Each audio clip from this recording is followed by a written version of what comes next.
How to stream OBS with audio to Discord. In order to do this, you will need three things: OBS Studio, Discord, and VB Audio or any other virtual audio cable. Firstly, download VB Audio or VB cable, which are free. Install and reboot it if needed.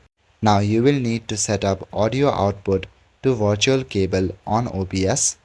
Open OBS Studio on your desktop and click on Settings. From the very left panel, select Audio. Now scroll down and go to the section of Advanced. Here by default is selected. Click on the drop-down menu. If you have installed VB Audio, then it will appear right here. Select it and click on Apply at the bottom. By doing this much, your setup will be completed. If you want, you can make a separate source for this in OBS. By doing this much, you can start your OBS stream. Now to make it happen, you will need to go to Discord. On Discord, go to the server where you would like to stream. Under the section Voice Channel, select the voice channel.